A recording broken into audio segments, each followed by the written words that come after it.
జై భారత్. తెలంగాణ నుంచి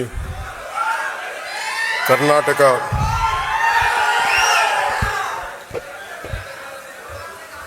కేరళ, తమిళనాడు, దాదాపు ఈ రాష్ట్రాల నుంచి ఇంకా యూపీ కొన్ని చోట్ల కూడా ఎక్కువ సంఖ్య లేకపోవచ్చే కానీ అది ఒక 25-50 అవ్వచ్చేమో కానీ తెలంగాణలో మొదలెట్టిన జనసేన ప్రస్థానం అటు కేరళ, కర్ణాటక, మహారాష్ట్ర,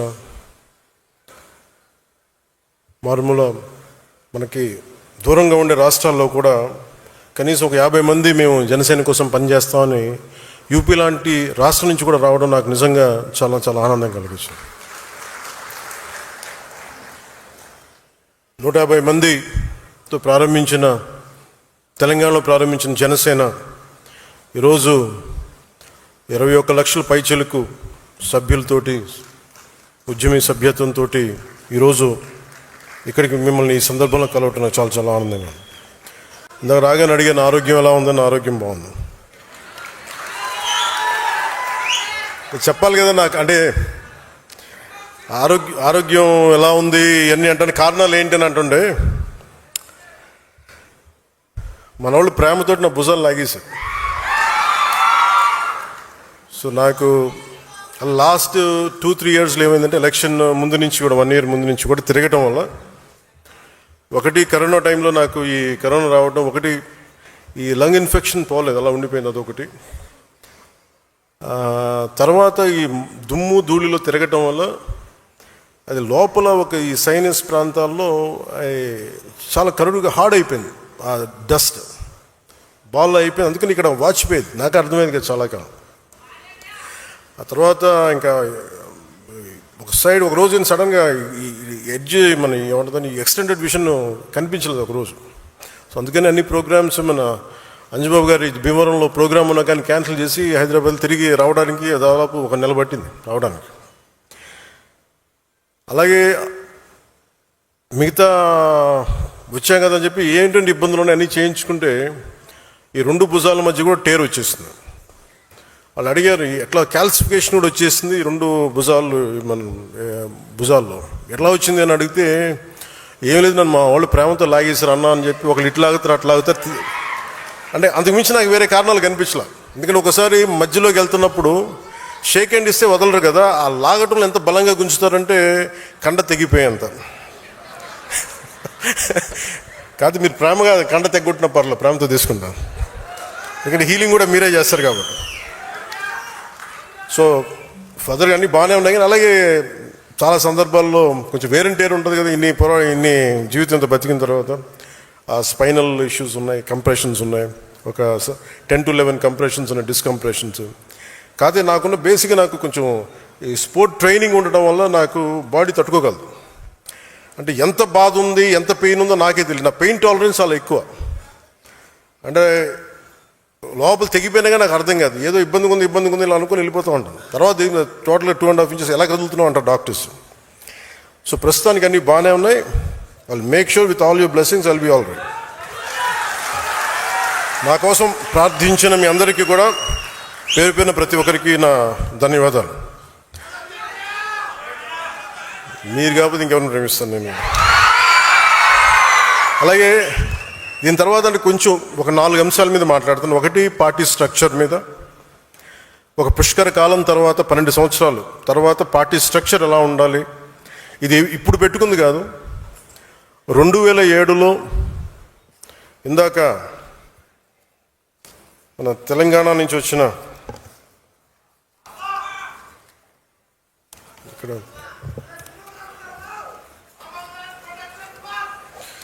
మన భైరవ్ భాష సాంబశివుడు మాట్లాడింది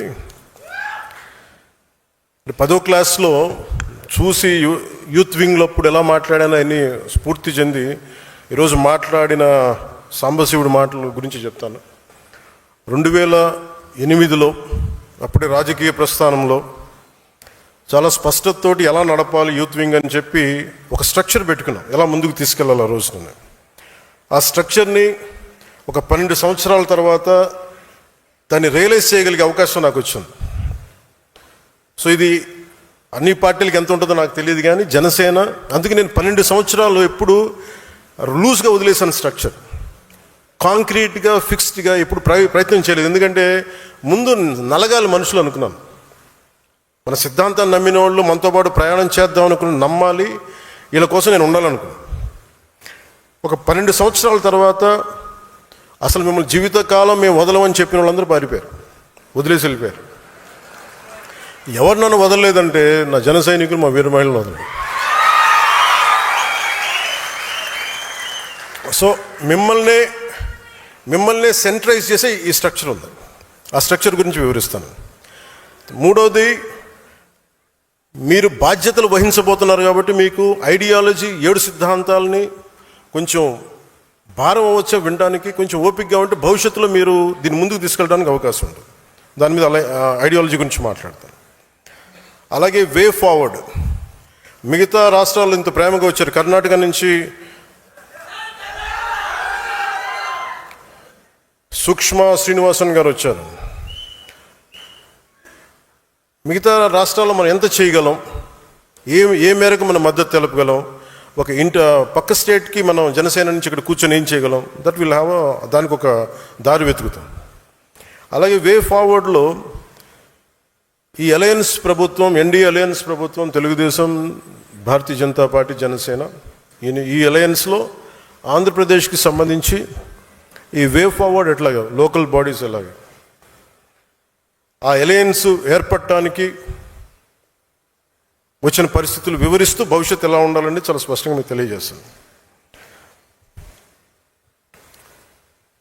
అలాగే భారతదేశం, మొన్న మోదీ గారు మెసేజ్ చూశారు అందరూ, దాన్ని జనసేన తరపు నుంచి మనం ఎలా ముందుకు తీసుకెళ్ళాలి, ఈ 2 మీకు తెలియజేస్తాను. ఈరోజు ఇన్ని వేల మంది జనసేన సాధకులతోటి సమావేశం కావడానికి ప్రధాన కారణం, జనసేన పార్టీని క్షేత్రస్థాయిలో ఇది నా పార్టీ అన్న భావంతో భుజాన మోస్తుంది మీరే. పార్టీ భావజాలాన్ని ప్రజల్లోకి తీసుకెళ్లి పార్టీ బలోపేతానికి కీలక పాత్ర పోషిస్తున్నది కూడా జనసేన సాధకులు, ఉద్యమీలు. నేను పార్టీ స్థాపించినప్పుడు నా వద్ద కేవలం ఒక భావజాలం, ఎలాంటి ప్రతికూల పరిస్థితులనైనా ఎదుర్కొనే ధైర్యం, ప్రజల జీవితాల్లో సమాజంలో మార్పు తీసుకురావాలనే ఒక నిబద్ధత మాత్రమే ఉన్నాయి. ఆ సమయంలో నీ వెంట మేము ఉన్నామని నిలబడ్డ 150 మంది సన్నిహితులు కావచ్చు, నా జన సైనికులు కావచ్చు, నా ప్రాణం కావచ్చు, వాళ్ళే నిలబడ్డారు. ఈరోజు జనసేన వెంట ఐడియాలజీ, కరేజ్, కమిట్మెంట్ కలిగిన దాదాపు 20,000 మంది సాధకుల సమూహం నిలబడి ఉంది. దాదాపు 21.5 లక్షల పైగా జన సైనికులు, వీర మహిళల్ని ఉద్యమ సభ్యులుగా చేర్చి ఒక్కడిగా ప్రారంభమైన జనసేనని ఈ రోజున 21.5 lakhsతో బలమైన జన సైన్యంగా తీర్చిదిద్దడంలో మీ పాత్ర చాలా కీలకం. కేవలం ఆంధ్రప్రదేశ్, తెలంగాణనే కాకుండా తమిళనాడు, కర్ణాటక, కేరళ, మహారాష్ట్ర, ఒరిస్సా, ఉత్తరప్రదేశ్ రాష్ట్రాల నుండి కూడా దాదాపు 10,000 మంది పైగా ఉద్యమ సభ్యత్వం తీసుకున్నారు. జనసేన భావజాలం ఒక్క తెలుగు రాష్ట్రాలకి పరిమితం కాదు, మనది జాతీయ సమగ్రత, జాతీయ భావాలున్న పార్టీ. అందుకే ప్రతి ప్రాంతం నుండి మనకి ఆదరణ లభిస్తుంది. ఒక వ్యక్తికి పార్టీ సభ్యత్వం ఇచ్చి అతన్ని పార్టీ భావజాలం వైపు ఆకర్షించాలంటే ముందుగా మీలో బలమైన నాయకత్వపు లక్షణాలు ఉండాలి. మీలో ఆ లక్షణాలు ఉన్నాయి కాబట్టి ఈరోజు జనసేన పార్టీ కేవలం నాయకత్వంపై ఆధారపడకుండా సంస్థాగతమైన బలమైన జన సైనిక సమూహంతో ఎదిగే పార్టీగా అవతరించింది. అందుకే మిమ్మల్ని సాధకని పిలవాలని నిర్ణయించుకున్నాను. ఏదైనా ఒక కార్యాన్ని చిత్తశుద్ధితోటి, అంకిత భావంతో, లక్ష్యంతో సాధించేవారే సాధకులు. జనసేన లక్ష్యాన్ని సాధించే క్షేత్రస్థాయి నాయకత్వం మటుకు ఇక్కడున్న సాధకులది. నేను ప్రతిసారి ఒకటే మాట నిలబడి చెప్తా ఉంటాను, 1 man's courage makes a majority. ఈరోజు మీరు ఆ మాట నిజం చేసి చూపించారు. తేనెటీగల సమూహం కలిసి ఒక తేనెతిట్టుని నిర్మించినట్టే జనసేన సాధకులు, క్షేత్రస్థాయి నాయకులు కలిపి జనసేన పార్టీ నిర్మాణంలో ఒక కీలక ఘట్టాన్ని పూర్తి చేశారు. మొన్న వైజాగ్లో జరిగిన సేనతో సేనాని సమావేశంలో ఒక జన సైనికుడు మాట్లాడుతూ, మా ఊరికి నేనే పవన్ కళ్యాణ్, ప్రతి సమస్యకి నీ దాకా రానన్నయ్య అని చెప్పినప్పుడు ఇది నేను కోరుకున్న పార్టీ నిర్మాణం అనిపించింది. విజయనగరంలో హుస్సేన్ అని ఒక ముస్లిం యువ జన సైనికుడు కార్పొరేటర్గా పోటీ చేశాడు. ఓడిపోయినా సరే అక్కడ ప్రజా సమస్యల పరిష్కారానికి కార్పొరేటర్ కంటే ఎక్కువగా కృషి చేస్తూ ప్రతి మంగళవారం ఒక సమస్యను అధికారుల దృష్టికి తీసుకెళ్లి పరిష్కరిస్తున్నాడు. అందుకే అతన్ని మంగళవారం హుస్సేన్ అంటారు. హుస్సేన్ లాంటి పోరాట స్ఫూర్తి ఉన్న వ్యక్తికి ఒక ఆయుధం ఇస్తే ఇంకా బలంగా పోరాడతాడు. ఆ ఆయుధమే జనసేన.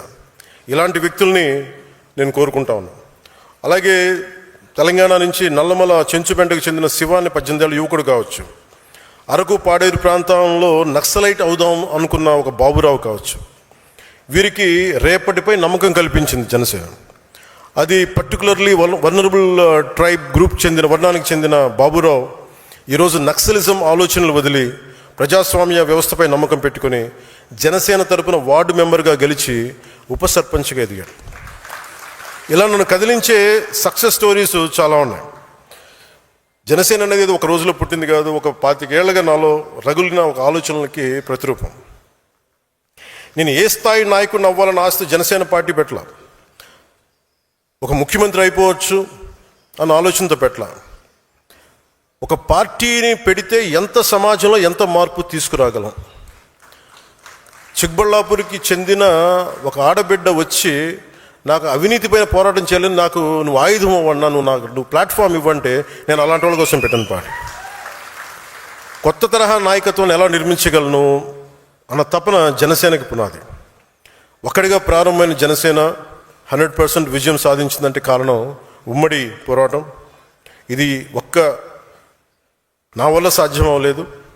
నా మీద నమ్మకంతో నాతో నడిచిన మీ అందరికీ ఈ విజయాల్లో నేనెంత భాగస్వామ్యం నాకుందో మీకు అంతే సమాన భాగస్వామ్యం. ఏ రాష్ట్రానికి వెళ్ళినా జనసేనకి ప్రత్యేకమైన గౌరవం ఉంది. పార్టీ మద్దతు కోరుతారు. అది మహారాష్ట్ర కావచ్చు, తమిళనాడు కావచ్చు, కర్ణాటక కావచ్చు. గత ఏడాది మహారాష్ట్ర ఎన్నికలు ప్రచారానికి వెళ్ళినప్పుడు ఎన్డీఏ అభ్యర్థులు మనం వెళ్ళిన చోట దాదాపు 95% స్ట్రైక్ రేట్ సాధించారు. జనసేన మద్దతు ఉపయోగపడిందని చెప్పినప్పుడు అది చాలా చాలా ఆనందాన్ని ఇచ్చింది. ఈ విజయం ఒక్క రోజులో రాలేదు. దశాబ్దన్నర కాలం పాటు మనం నలిగిపోయాం, వైఫల్యాలు చూసాం, గుండాలని ఫ్యాక్షన్ రాజకీయాలను తట్టుకుని ఇక్కడ దాకా వచ్చాం. ఈ మధ్యన పక్క రాష్ట్రంలో అక్కడ ఒక పార్టీ పెట్టి విజయం సాధించి ముఖ్యమంత్రి అవ్వగానే మన ఆంధ్రప్రదేశ్లో చాలామంది మీరు కూడా అలా చేసి ఉండాల్సిందని చెప్పి నాకు తెగ మెసేజ్లు పంపిస్తూ ఉన్నారు. ఊళ్ళో పెళ్ళికి ఏదో హడావుడి ఉంటారు కదా,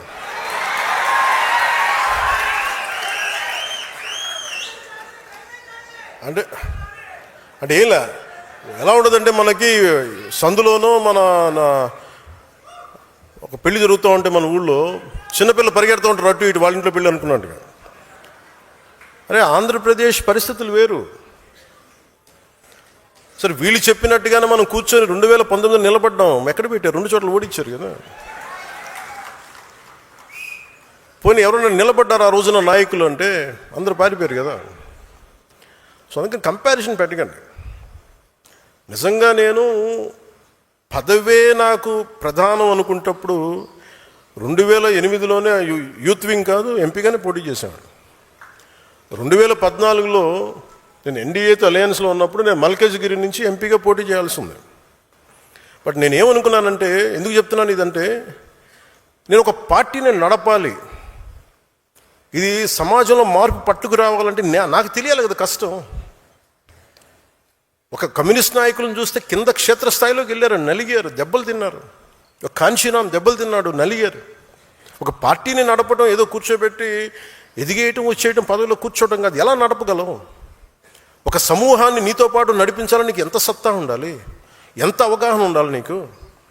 నువ్వు ఆ భావజాలను కట్టుబడి ఉంటావా లేదా అనేది మనకు తెలియాలి. అందుకని ఇవన్నీ నిర్ణయించుకొని ఒక దశాబ్దం నేను నలుగుతానని నిర్ణయించుకున్నాను. అది 2007 నుంచి మొదలుపెట్టిన ప్రయాణం 2014-18 దాకా అలా నడుస్తూనే ఉన్నా. నలిగాను దశాబ్దం. ఆ తర్వాత 2019 చేశాను. ఎంత గెలుస్తానో తెలియదు, ఓడిపోతానో తెలియదు. బట్ అసలు ఐ వాంటెడ్ ఎక్స్పెరిమెంట్. చూద్దాం ఏం జరుగుద్దు. దెబ్బ తినకుండా ఏది రాదు. అదే 2024కి దాని గురించి మళ్ళీ వివరిస్తాను మీకు. అంటే ఇవన్నీ నేను ఒక పార్టీని నడపడానికి ఎంత బలం ఉండాలి, ఎంత భావజాలం ఉండాలి, ఎన్ని కఠినమైన పరిస్థితులు ఎదుర్కొంటే తప్ప నేను నడపలేని పార్టీని. ఈ రోజున అందరూ నన్ను వదిలేసిన నేను పార్టీని చాలా ధైర్యంగా ముందుకు తీసుకెళ్ళగలను. ఆ ధైర్యం నాకు ఈ సుదీర్ఘ పుష్కర కాలం నాకు ప్రయాణం నాకు ఇచ్చింది. నాకు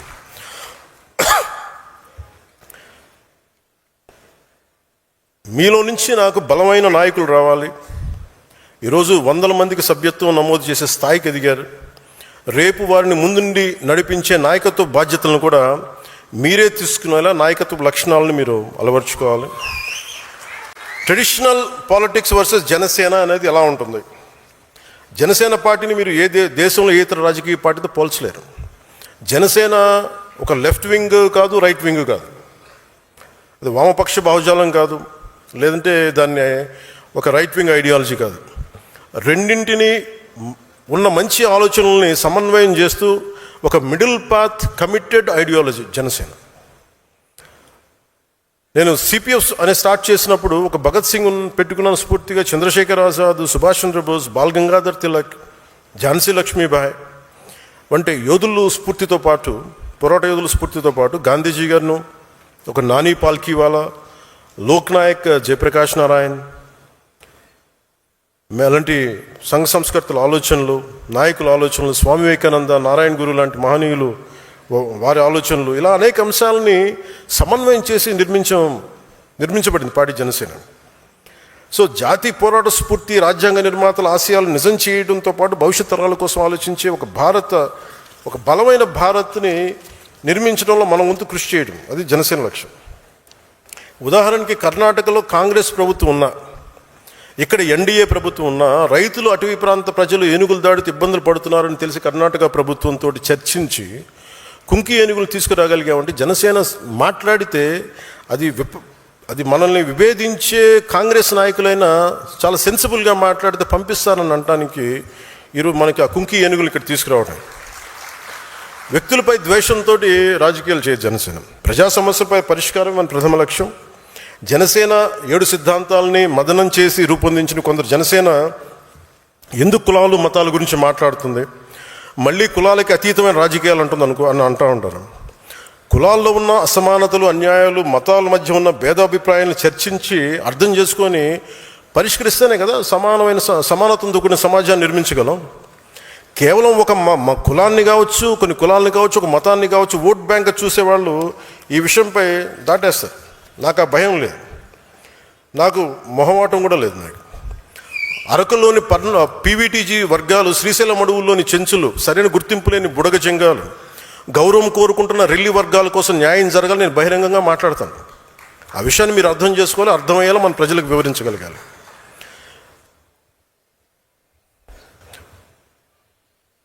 క్రియాశీలక సభ్యత్వం ప్రారంభించడానికి కారణం కార్యకర్తలు కేవలం జెండాలు మోయడానికి, సభలో హాజరు కావడానికి, ర్యాలీలు చేయడానికి కాదు.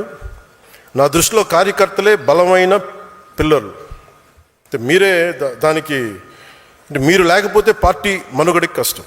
అందుకని నేను మీకు సంబంధించి మీరు అండగా ఉండాలి, మిమ్మల్ని ముందుకు తీసుకెళ్ళాలి. దాంతో సమాజంలో మార్పుకి తొలి అడుగు అడిగేసే సారథి ఉద్యమి, మన నాయకత్వానికి దృఢమైన పునాది ఉద్యమి, ప్రజల్లో చైతన్యానికి ప్రతీక ఉద్యమి, యువత సంకల్పానికి ప్రతిరూపం ఉద్యమి, మార్పును సాధించే నాయకత్వం ఉద్యమి, న్యాయం వైపు నిలబడే నిర్భయం ఉద్యమి, జనసేన ఉద్యమి, వారధి ఉద్యమి. ఏ పార్టీ అయినా మీకు నిలబడిపోవాలి అంటే సంస్థాగతంగా బలపడాలి. ఆ సంస్థలు ఎలా ఉండాలి? నేను పార్టీ నిర్మాణం ఎప్పటికప్పుడు జరుగుతూనే ఉంది. It's one man driven party కాదు, ఒక కుటుంబం నడిపే పార్టీ అవ్వకూడదని నా లోపల నుంచి నేను కోరుకుంటా ఉన్నాను, గుండె లోతుల నుంచి. భవిష్యత్తు ఈరోజు నేను ఒక్కనే నడుపుతున్నాను, కానీ ఒక రోజున ఇది ప్యూర్లీ ఐడియాలజికలీ డ్రివెన్ పార్టీగా ఉండాలి. అందుకనే నేను ఇది మీ అందరికీ స్థానం కల్పించే పార్టీ కావాలి. సగటు మధ్యతరగతి మనిషి కూడా దీన్ని నడిపే స్థాయికి రావాలి. మధ్యతరగతి మనిషి విలువలు, వారి ఆలోచన విధానం పార్టీలో ఉండాలి.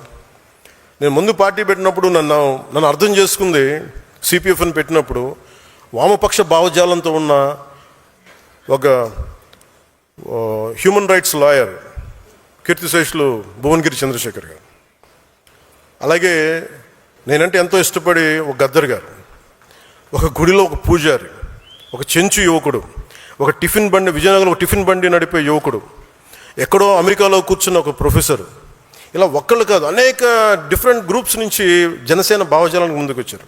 నా దగ్గర ఉన్నది ఒక సమూహం, అది ఒక సేన, ఆ నిబద్ధతతో కూడిన సేన. దానిని నేను పార్టీని ముందుకు తీసుకెళ్ళాలి. ఎలా తీసుకెళ్లాలంటే ఫస్ట్ భావమే కాబట్టి ఆ భావాన్ని బలంగా పట్టుకునే వాళ్ళని ఫస్ట్ వాళ్ళ ముందు ఈ సమూహం ముందు ఉంటారు. వాళ్ళని నేను ఈరోజును జనసేన రక్షాదళ్గా చూడాలనుకుంటున్నాను. జనసేన ఏ ఉద్దేశంతో అయితే ప్రారంభించబడిందో, ఏ ఉద్దేశాలనైతే దారి తప్పకుండా కాపాడే సమూహం ఇది. అవసరమైతే క్షేత్రస్థాయిలో పోరాటం చేసే సిద్ధాంతం బలం కలిగిన సైన్యం ఇది.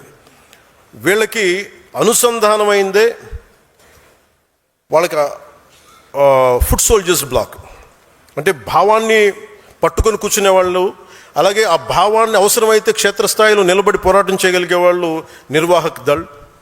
అలాగే దీన్ని ఒక పొలిటికల్గా ముందుకు తీసుకెళ్లాలంటే, ఒక పొలిటికల్ బ్లాక్గా చూడాలంటే పరిపాలక దళ్. అంటే రక్షాదళం, నిర్వాహక దళం, పరిపాలక దళం. ఒక ideological block, foot soldiers block and political block. ఈ పిరమిడ్ మీదే ఈ స్ట్రక్చర్ ఉండబోతుంది. జనసేన భావజాలాన్ని రక్షించే రక్షాదళం, జనసేన ఆలోచనలు క్షేత్రస్థాయిలో అమలు చేసే నిర్వాహక దళం, వీటిని పరిపాలనా వ్యవస్థలోకి తీసుకెళ్లే పరిపాలక దళం. నేను మెంబర్ టు లీడర్ అన్నప్పుడు నా ఉద్దేశం ఏంటంటే, ఇది అందరికీ ఒక వేదిక కావాలి. ఎవరైనా ఎక్కడి నుంచి అయినా సరే ఒక నాయకుడిగా ఎదగగలగాలి. అది పంచాయతీ నుండి పార్లమెంట్ వరకు కార్యకర్త నాయకుడిగా ఎదగడానికి అవకాశాలు ఉండాలి. కానీ సడన్గా ఎవరు తీసుకొచ్చారు, మా ఇంట్లో ఉంటాడు, నాతో పాటు చాలా క్లోజ్గా ఉంటాడు, వాళ్ళకి పదవి ఇచ్చండి, అలా ఇవ్వడం కుదరదు. ఎందుకంటే నాతో పాటు ఉన్న 10 మందిని కూడా నేను 10 ఏళ్ళు పరీక్షించాను. ముందుగా మీరు క్షేత్రస్థాయి కార్యకర్తలుగా ప్రయాణించాలి, తర్వాత నాయకులు అవ్వండి, నాకు ఎలాంటి అభ్యంతరం, but you have to go through the process. ఆ ప్రాసెస్ని పొలిటికల్ ప్రాగ్మాటిజం పోకూడదు, కోర్ జన సైనిక భావజాలం నింపాలి. చాలామంది నాకు చెప్తూ ఉంటారు, అన్న మీకోసం మేము పనిచేస్తాం, పార్టీ కోసం పనిచేస్తాం, మా పదవులు అవసరం లేదు, మేము క్షేత్రస్థాయి సైనికులుగానే ఉంటాం, కానీ మీలో కెపాసిటీ ఉంటే మీరు ఎదగాలి. దానికి స్పష్టమైన విధి విధానాలు పెడదాం. ఎంతకాలం ఎన్ని కార్యక్రమాల్లో పాల్గొన్నా ఏం చేసాం అన్నదానికి ఒక వ్యవస్థ ఉంటుంది. ఈరోజు నేను ఎమ్మెల్యే అయి ఉండొచ్చు, రేపు కాకపోవచ్చు, కానీ మనం ఆర్ఎస్ఎస్ నుంచి నేర్చుకోవాల్సింది, బీజేపీ నుంచి నేర్చుకోవాల్సింది ఒకటి ఉంది. ఐడియాలజికల్ ఒక వింగ్కి, బ్లాక్కి వాళ్ళ పదవులతో సంబంధం ఉండదు. నేను బిఎల్ సంతోష్ గారిని చూశాను, ఆర్ఎస్ఎస్ని జనరల్ సెక్రటరీగా ఉండి ఆయన రాజ్యసభ సభ్యుడిగా ఉండి అయిపోగానే మళ్ళీ ఒక కార్యకర్తకి వెళ్ళిపోయారు ఆయన. ఇది నేను ఆర్ఎస్ఎస్లోను బీజేపీలో ఎక్కువ చూస్తూ ఉంటాను. సో ఈరోజు మన జనసేన ఆ స్ఫూర్తిని తీసుకోవాలి. అలాగే పరిపాలక దళంలో మాత్రం మన ఐడియాల నుంచి వచ్చిన వాళ్ళు అయి ఉండొచ్చు, బయట నుంచి వచ్చిన వాళ్ళే ఉండొచ్చు. ఉదాహరణకి మన మనోహర్ గారు ఉన్న కాంగ్రెస్ నుంచి వచ్చారు, కానీ జనసేన కోసం బలంగా పనిచేశారు. వారికి అదే మనం బలమైన గౌరవిస్తాం. అందుకే మెంబర్షిప్స్ కూడా సాధక్, ఉద్యమి, ప్రదాత అని పెట్టినట్టే ఈ విభాగానికి కన్వీనర్స్, కో కన్వీనర్స్ ఉంటే వారికి సంధాత అని పేరు పెట్టాం. విభాగాలు ఉన్నాయి. ఝాన్సీ వీర మహిళా విభాగం, Sevadal, legal wing, Shataghni digital regiment, logistics wing, అది ప్రోగ్రామ్ కమిటీస్. ప్రతి విభాగానికి ఒక ఇన్ఛార్జ్ ఉంటారు. ఆ విభాగానికి మనం పెట్టే పేరు సంధాత. సో ప్రతి విభాగానికి, ప్రతి నియోజకవర్గానికి ఒక ఇన్ఛార్జ్ ఉంటారు.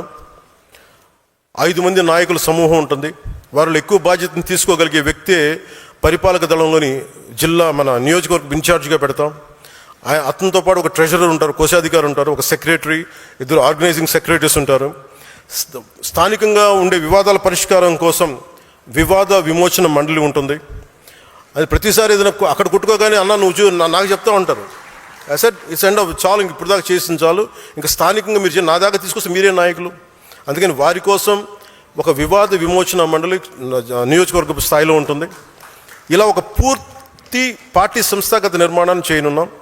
మీరు లీడర్స్ అవ్వాలనుకుంటే గుర్తుంచుకోవాల్సింది అందరూ ఎమ్మెల్యేలు ఎంపీలు కావడం కాదు, పార్టీలో మీ స్థానం కూడా చాలా ముఖ్యం. నేను మొదటి 30 నియోజకవర్గాల్లో నేనే ప్రారంభిస్తాను. ఈరోజు నేను అనౌన్స్ చేయడానికి లేను, నేనే మొదటి 30 నియోజకవర్గాల్లో. అలాగే డీలిమిటేషన్ వస్తే ఈరోజున ఆంధ్రప్రదేశ్లో ఎక్కువ నియోజకవర్గాలు అవుతాయి, పార్లమెంట్ నియోజకవర్గాలు పెరుగుతాయి. అన్నింటినీ దృష్టిలో పెట్టుకొని ఈ స్ట్రక్చర్ పెట్టాను. ప్రతి మీటింగ్లో ఇది నిర్ణయించే ఎవరినైతే మనకి అక్కడ ఆ నియోజకవర్గానికి ఇన్ఛార్జ్గా పెడతామో ఆ ప్రతి మీటింగ్లో మొదటి విడత నేనే కూర్చుంటాను. 6 నెలల్లో నేను మీతోటి మిమ్మల్ని తీసుకొని సాధకులతో మాట్లాడి, కీలకమైన ఉద్యమ సభ్యులతో మాట్లాడి, మీ ఇన్పుట్స్ తీసుకొని మన అందరితో మాట్లాడి ఇంక చేసిన తర్వాత ఈయన ఇన్ఛార్జ్ అన్నప్పుడు అందరూ ఆయనతో పనిచేయాల్సిందే. ఆయన మన కోసం పనిచేయాల్సిందే. అంతేగాని కూర్చోబెట్టి అది బయట వ్యక్తి పార్టీ నుంచి రావచ్చు, మన పార్టీ నుంచి ముందు నుంచి ఎదిగిన వాళ్ళు కావచ్చు, ఏదైనా. అంతేగాని పాయింట్ ఆఫ్ కాంటాక్ట్ మేము ఇవి చేసామంటే ఏదైనా సరే మీరు ఎంత నిలబడ్డారు. చాలామంది పదవులు తీసుకొని మెంబర్షిప్ చేయడానికి 10 మంది కనీసం వాళ్ళకుందా లేదో మెంబర్షిప్, నాకు డౌట్ వస్తుంది. కొంతమంది చూస్తాం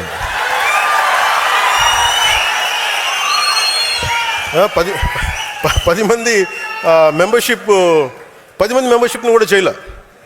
మీరు అంత మొహమాట పడితే మీరు నాయకులు ఎలా ఎదుగుతారు?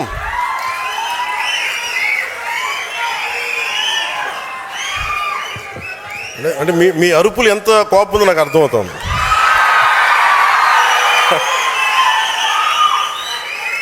అంటే అందరూ ఏమనుకుంటారండి, ఇతను ఎక్కడో కూర్చొని బిల్డింగ్లో కూర్చుంటాడు, బయటికి రాడు, ఇతనికి ఎవరు చెప్పరు అనుకుంటారు. నాకు ఎవరు చెప్పక్కర్లేదు, నేను అన్నీ చూస్తూ ఉంటాను.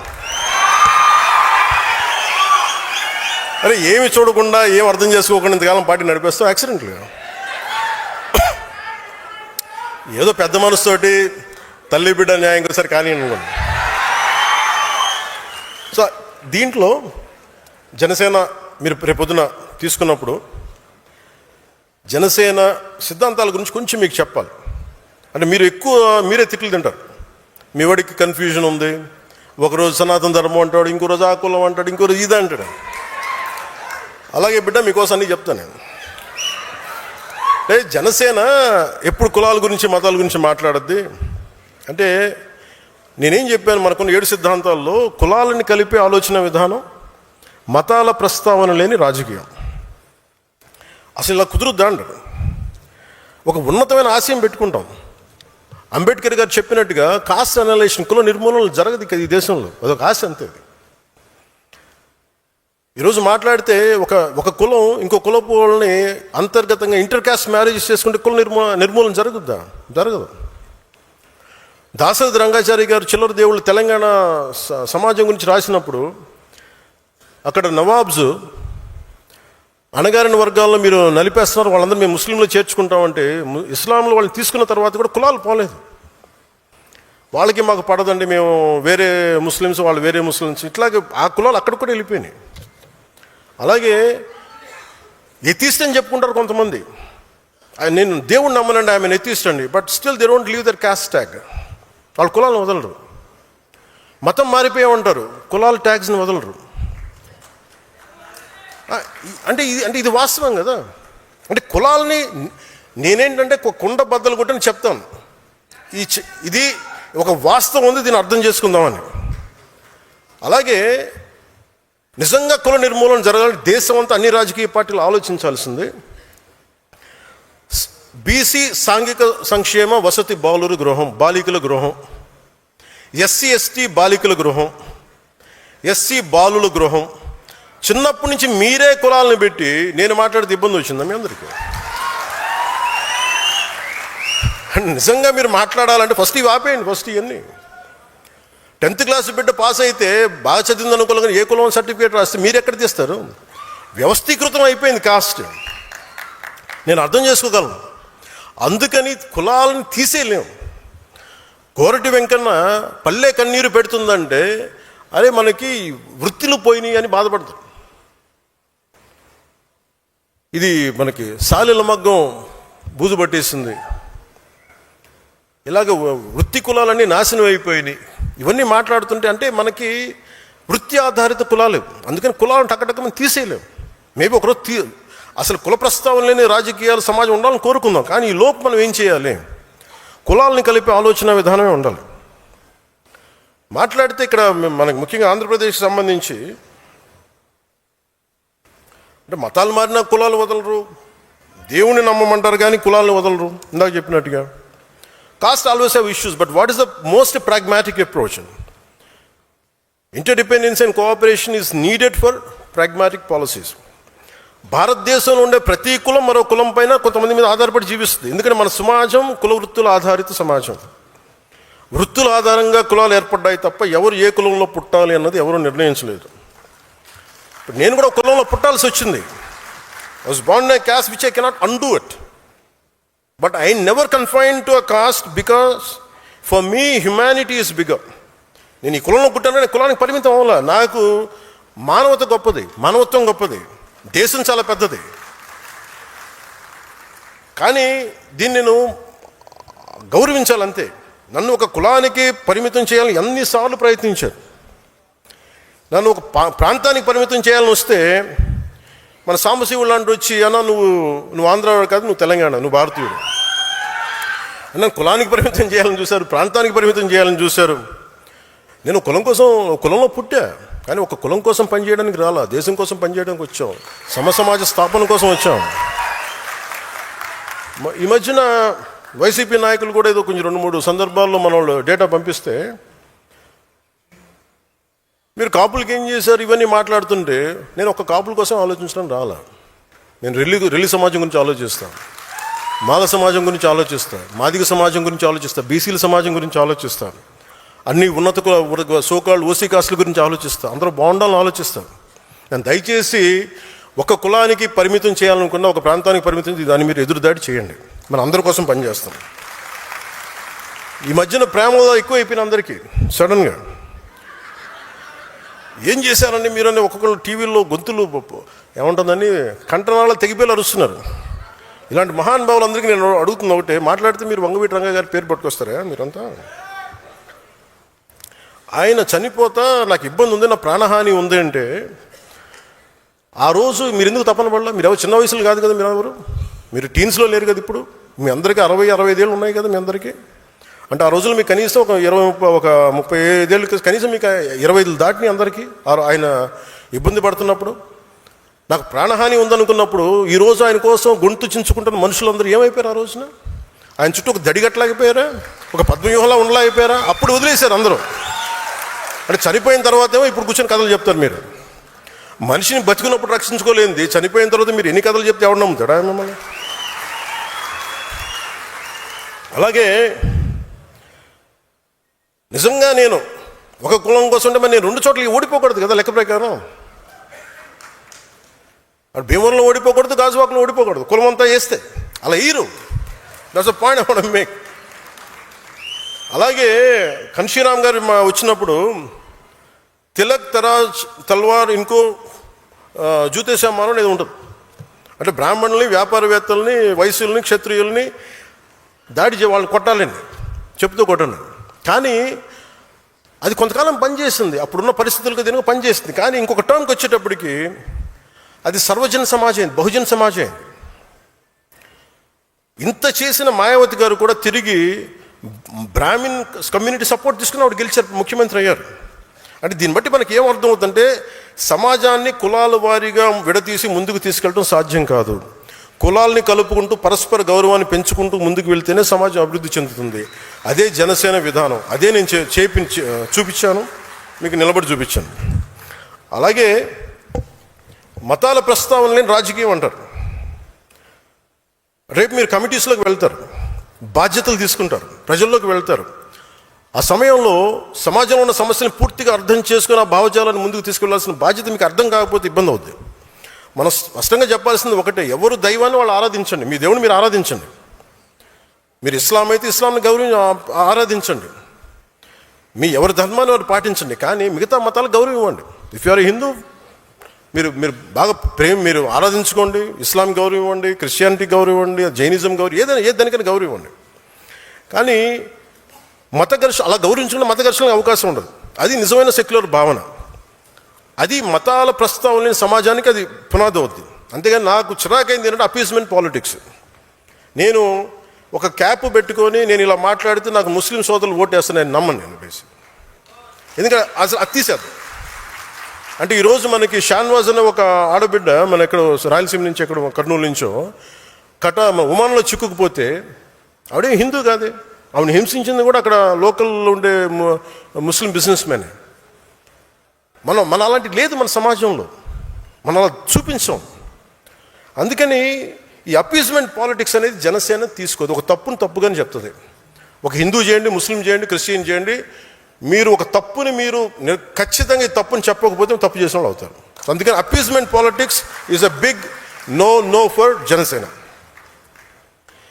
నువ్వు నీ పరిమితుల్లో ఉండు, నేను నా పరిమితుల్లో ఉండా. నాకు ఇష్టమైతే నేను ఈ మతాన్ని అర్థం చేసుకుంటాను, స్వీకరిస్తా. కానీ బలవంతంగా మార్చే హక్కు ఎవరికి లేదు. డబ్బులు ఇచ్చి మోసం చేసి బలహీనతలను ఉపయోగించుకొని మత మార్పిడులు సరైనది కాదు. ప్రతి వ్యక్తికి తన ధర్మం గొప్పదే, దాన్ని నేను ఎక్కడ కాదనడం లేదు. ఈ దేశం అన్ని మతాలని గౌరవించే సంస్కృతితో ఎదిగింది. పర్షియన్లు ఈ దేశంకి వచ్చినప్పుడు మీరు ఎలా ఉంటారు, మీరు బయట వాళ్ళు అంటే మేము పాలలో పంచదారలో కలిసిపోతాం. ఎలా ఉంటారంటే ఆయన ఒక పాలు తెమ్మని చెప్పి చిన్న పంచదార వేసి ఇలా కలిసిపోతాం, మరింత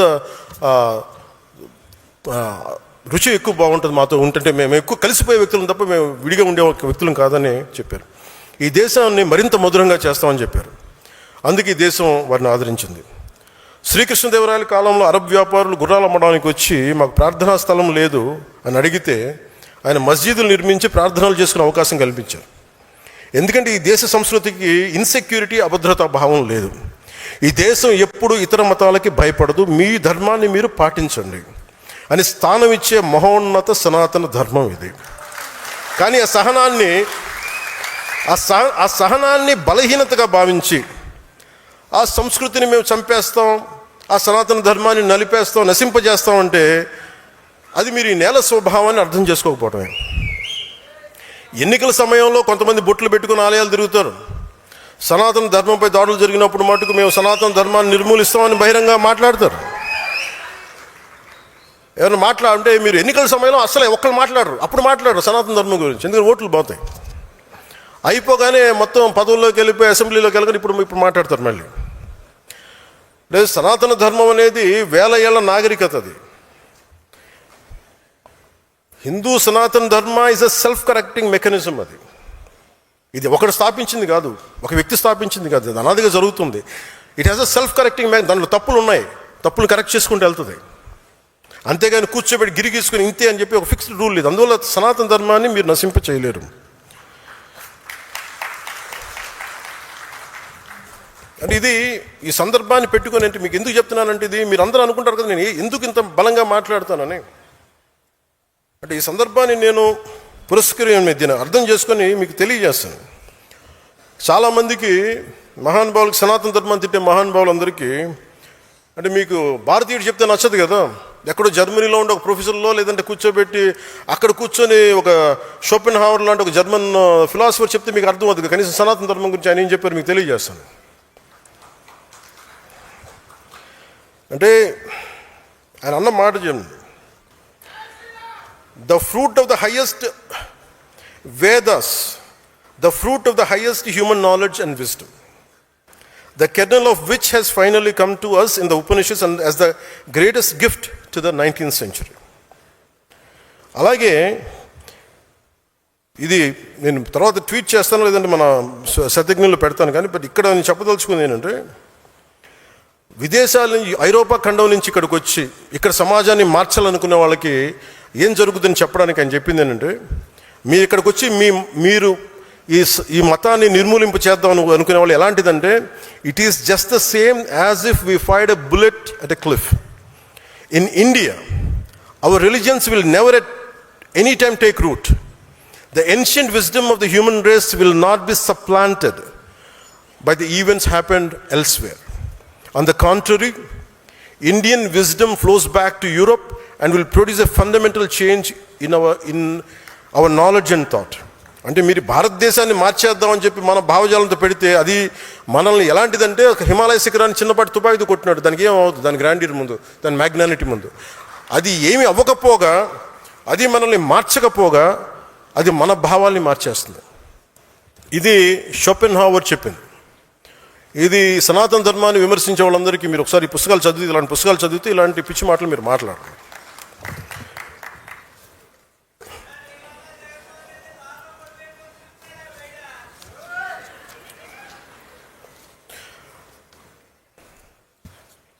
అలాగే మతం కనిపెట్టినప్పుడు మటుకు మైకులు లేవు.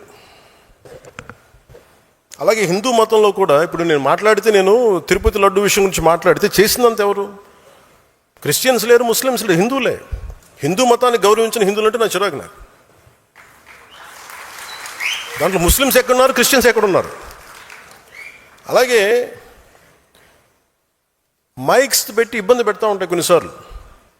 మన కాకినాడలో కూడా చూస్తూ ఉంటే వినాయక చవితికి పాటలు ఏంటనుకుంటున్నారు?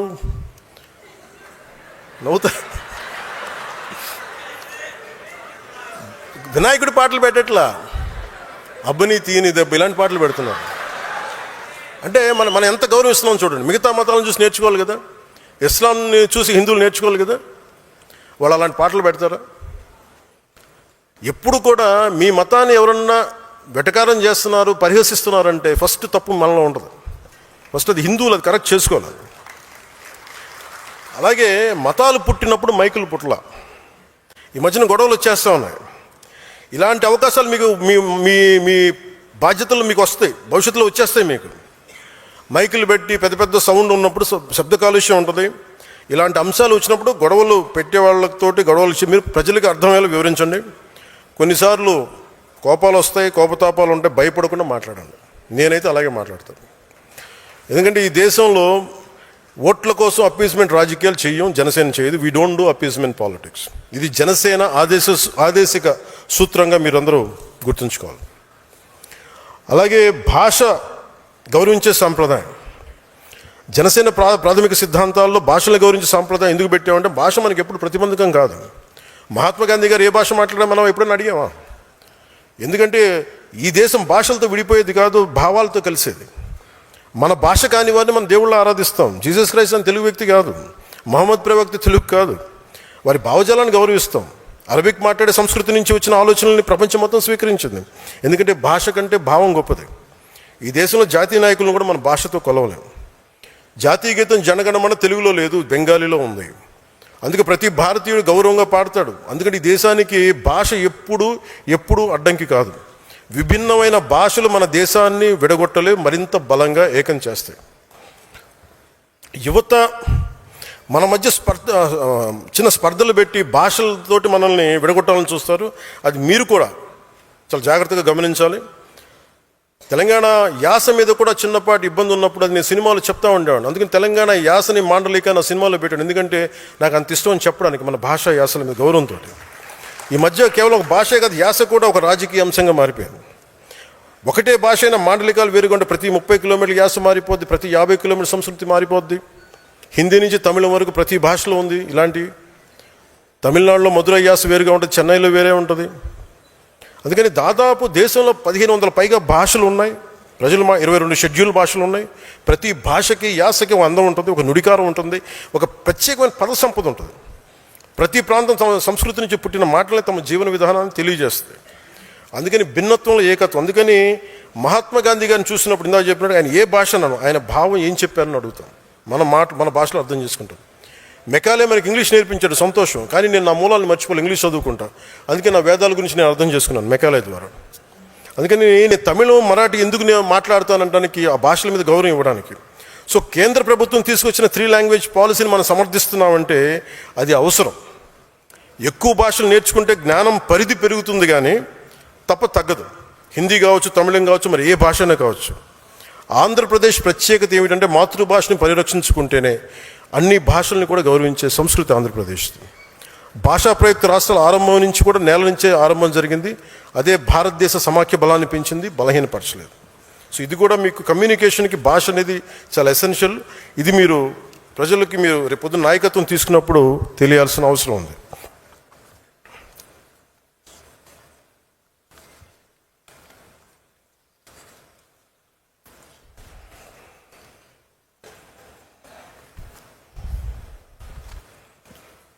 మీరు నాయకులుగా మీరు ఎదగాలనుకున్నప్పుడు మీరు ఈ భావాన్ని చాలా ఒక 12 సంవత్సరాల తర్వాత మాట్లాడుతున్న ఇంత ఓపెన్గా.